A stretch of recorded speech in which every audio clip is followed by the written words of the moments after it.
Oke, Bang Rio, kita lanjut ya. Tadi sudah diskusi menarik terkait sosial media, kemudian viral, wakil rakyat online. Ini kita punya fenomena yang luar biasa dengan viralnya netizen protes infrastruktur tadi. Kita punya data bahwa generasi muda kita, generasi Z dan milenial ini akan mendominasi nanti di 2024 kalau kita bicara politik, atau bahkan mungkin nanti generasi emas lah Indonesia begitu. Kalau pendapat Bang Rio terkait itu semua, kira-kira apa yang bisa kita lakukan dalam rangka menyiapkan generasi-generasi muda supaya mereka siap menghadapi tantangan di masa yang akan datang? Oke, ini topik menarik ya Kang Randy ya. Jadi bangsa Indonesia ini bangsa yang besar, salah satu negara terbesar di dunia, dan berdasarkan data kita akan punya keberlimpahan yang namanya sumber daya manusia. Betul. Itu akan besarnya atau jumlah yang sangat dominan di generasi muda, usia-usia produktif ya, atau yang biasa sering disebut juga generasi milenial, Gen Z dan seterusnya. Nah ini saya pikir satu tantangan yang perlu kita jawab bersama ya. Saya berlatar belakang aktivis mahasiswa dulunya, dan sekarang melihat fenomena ini memang satu fenomena yang perlu kita bicarakan dalam banyak forum, dalam banyak kesempatan, bagaimana kita bisa mendorong generasi muda Indonesia ini untuk betul-betul bisa menjadi generasi yang produktif gitu ya, generasi yang akan banyak mengambil peran gitu ya, dan bidang politik, bidang ekonomi, bidang sosial budaya, dan banyak bidang panggung-panggung lainnya gitu ya. Ini kan Bang Rio sebagai politisi muda begitu, memandang anak muda, generasi milenial dan generasi Z dari sudut pandang seorang politisi. Ya. Itu bagaimana? Karena banyak ternyata anak muda yang sebetulnya gimana sih politik, sama-sama aja lah begitu. Ya. Jadi apatis mereka. Mereka apatis untuk memilih dan segala macam, tapi mereka tetap aware gitu dengan isu-isu politik. Makanya tadi kita bicara tentang infrastruktur, mereka kan concern juga dengan itu. Ya. Pandangan Bang Rio terkait itu semua gimana? Ya, sebagai seorang politisi tentu kami ingin melihatnya dari aspek kebijakan, karena yang menjadi ranah politisi, ranah penyelenggara pemerintah itu kan kebijakan. Nah, kita perlu semua penyelenggara negara di tingkat pusat, provinsi, kabupaten, di berbagai sektor ini perlu ada concern yang betul-betul bagus, baik kepada kebijakan yang betul-betul memberikan tempat, mendorong, memberikan fasilitasi agar generasi muda ini betul-betul tumbuh dan berkembang, mencapai performa puncak gitu ya. Contoh misalnya dari aspek pendidikan. Nah, kita ingin mendorong bagaimana sumber daya manusia di Indonesia ini. Kalau kita bicara jenjang pendidikan, itu kan bisa di tracking ya Kang Randy ya. Betul. Indonesia termasuk yang paling rendah, tingkat pendidikannya, lebih dominan di tamat SMA, SMK sederajat. Nah, kita ingin mendorong bagaimana pemerintah mendorong agar anak-anak muda Indonesia di minimal di jenjang S1, sarjana misalnya. Itu satu ya di bidang pendidikan.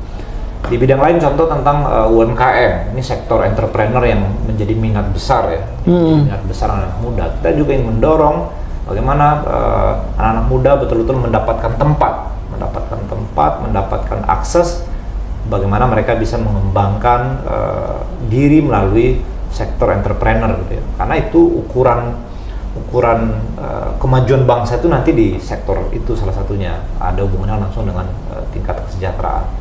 Artinya kan walaupun Bang Rio sebagai seorang politisi, tapi kan tidak melulu bicara tentang politik. Betul. Anak muda harus terjun di politik segala macam, tapi semua bidang bisa difasilitasi bahkan ya. Betul. Sama pemerintah begitu. Khususnya bagaimana pemerintah bisa mendorong anak-anak muda bisa berkarya di berbagai bidang begitu, di berbagai sektor. Betul. Nah, kalau ada anak muda yang memang minat di dunia politik, bisa nggak ada semacam program magang bersama Bang Rio gitu? Boleh. Kira-kira gimana tuh Bang? Ya. Jadi pertama kita ingin membangun harapan, generasi muda ini betul-betul bicara semua panggung kehidupan itu diisi oleh generasi muda kita. Bahkan bukan hanya dalam skala nasional, dalam skala internasional kita ingin anak-anak muda Indonesia punya kiprah, punya prestasi gitu ya.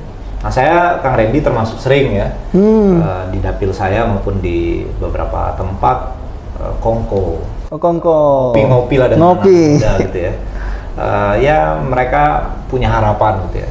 Misalnya yang punya minat di bidang olahraga, saya juga sering mensupport kegiatan-kegiatan event-event olahraga. Bagaimana mereka bisa berkembang gitu ya. Ya kita dorong yang mau serius jadi atlet profesional gitu ya. Kemudian kita ketemu dengan anak muda yang senang usaha gitu ya, yang senang juga jadi konten kreator misalnya. Nah, kita dorong gitu ya. Nah, bagi anak muda, politik itu sebenarnya kan salah satu saja gitu. Betul. Bagi yang mau politik itu saya pikir lebih kita fasilitasi juga, karena memang kebetulan saya di bidang politik. Nah, monggo teman-teman nanti yang punya minat ke bidang politik, memang ada satu rencana saya semacam leadership camp gitu ya, memberikan kesempatan bagi anak muda yang minat politik. Kita bisa mentoring, coaching dalam bidang politik. Mantap. Jadi buat teman-teman semua yang memang minat di dunia politik, boleh nanti ikuti terus perjalanan Bang Rio. Nanti juga ada program tadi leadership camp. Mungkin teman-teman bisa gabung dan ikut partisipasi di acara Bang Rio begitu. Nah, tadi bicara tentang minat dan bakat, ada nggak wadah atau komunitas yang Bang Rio buat dengan anak-anak muda yang lain? Ya.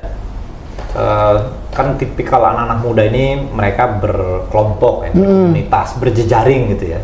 Saya pertama mensupport ya berbagai kelompok-kelompok yang memang punya minat, punya keinginan untuk mengembangkan diri gitu ya di Lampung ya.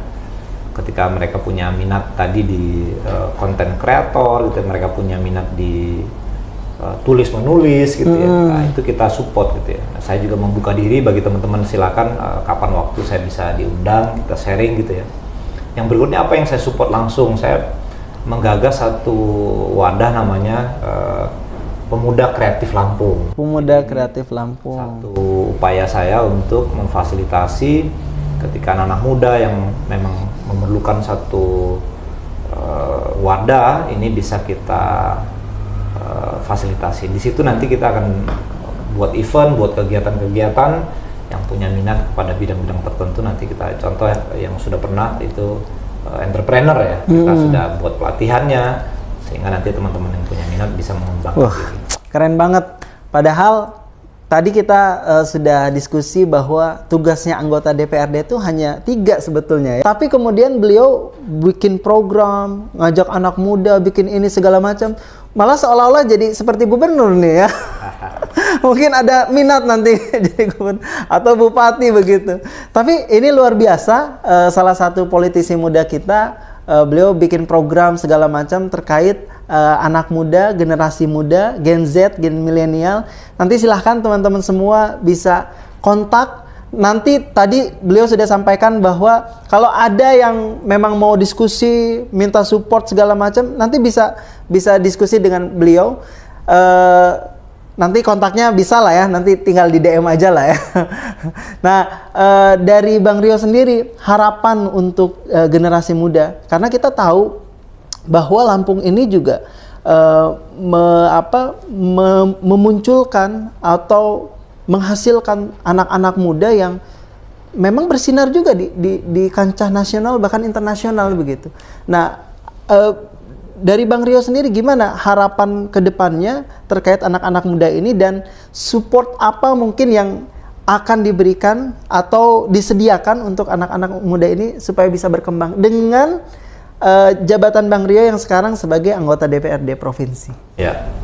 Jadi kalau kita lihat sejarah bangsa kita ya Kang Randy, sejarah bangsa kita itu kan sejarah generasi muda, sejarah para aktivis-aktivis gitu ya, sejarah para orang-orang yang memang punya semangat untuk membangun negeri ini, dari mulai sejarah pra kemerdekaan, kemerdekaan sampai pasca kemerdekaan.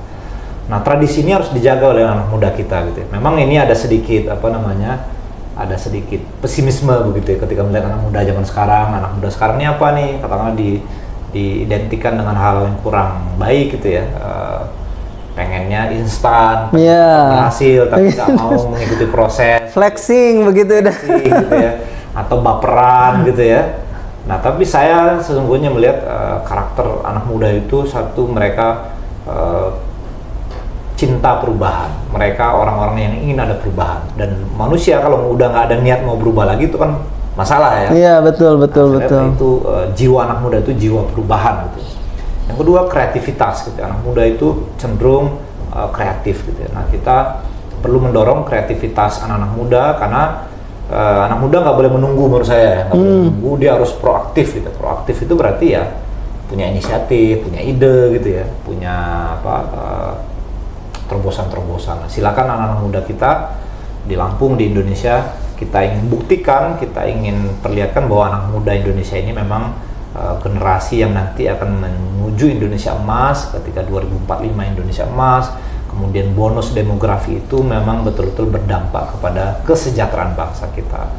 Nah, bagi kami yang sekarang ada di pentas politik, sekali lagi kita mendorongnya tentu dalam konteks kebijakan. Kita program-program pemerintah, anggaran-anggaran pembangunan bagaimana yang pro anak muda, pro kepada persiapan anak muda yang lebih baik. Ada nggak contohnya, Bang? Apa kebijakan yang pro dengan anak muda yang sekarang sedang atau sudah dijalankan di DPRD? Pertama, misalnya kita ketika di dinas-dinas tertentu ya, yang berhubungan dengan kewirausahaan, entrepreneur tadi kita dorong gitu ya. Ada bagaimana kita anak-anak muda yang mungkin punya skill yang terbatas tapi punya minat gitu. Nah, kita buat pelatihan-pelatihan. Nah, memang ini masih kecil ya, porsinya masih kecil gitu, Kang Randy ya. Nah, ini akan kita dorong bisa lebih besar gitu ya. Ya, kalau anak muda menurut saya ketika kita mampu memfasilitasi, mampu memberikan stimulan, mereka akan menggeliat gitu ya. Nah, kami insya Allah memperjuangkan itu. Oke, jadi pokoknya udah luar biasa lah politisi muda kita memfasilitasi anak-anak muda untuk bisa berkreativitas, untuk bisa berkembang, untuk bisa maju menggapai generasi emas, Indonesia emas 2045. Jadi buat teman-teman semua, kita di PKS, kemudian Bang Rio di DPRD Provinsi siap mensupport anak-anak muda. Sehingga teman-teman semua jangan lupa atau jangan sungkan-sungkan untuk kontak langsung Bang Rio. Apa yang sudah disampaikan oleh Bang Rio tadi, silahkan untuk di follow up untuk kedepannya. Baik, mungkin ada statement terakhir dari Bang Rio terkait anak muda, terkait politik dan segala macamnya, Bang. Ya, dalam dunia yang sudah sangat terbuka ini, kita menjadi masyarakat global ya. Tadi fenomena awal yang kita diskusikan, nah ini peluang yang harus diambil oleh anak muda gitu ya.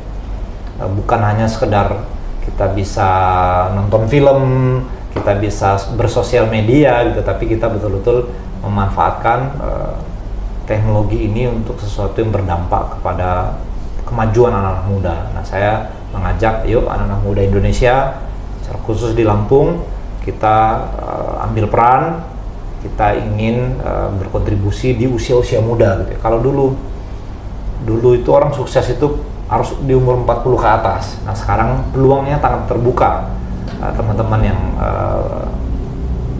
setelah lulus ya, langsung punya kiprah, kemudian di usia-usia 30 nanti sudah matang, sehingga nanti bisa menjadi manusia yang produktif gitu. Begitu. Luar biasa. Baik, tepuk tangan dulu buat Bang Rio. Baik, satu kata untuk anak muda Lampung. Perubahan. Dua kata untuk anak muda Lampung. Ayo semangat. Tiga kata untuk anak muda Lampung. Kreatif, kolaborasi. Semangat. Oke. Baik, terima kasih buat teman-teman semua yang sudah menyimak diskusi kita pada pagi hari ini. Terima kasih banyak. Semoga sehat selalu dimanapun berada. Assalamualaikum warahmatullahi wabarakatuh. Sampai jumpa di podcast berikutnya. Dadah.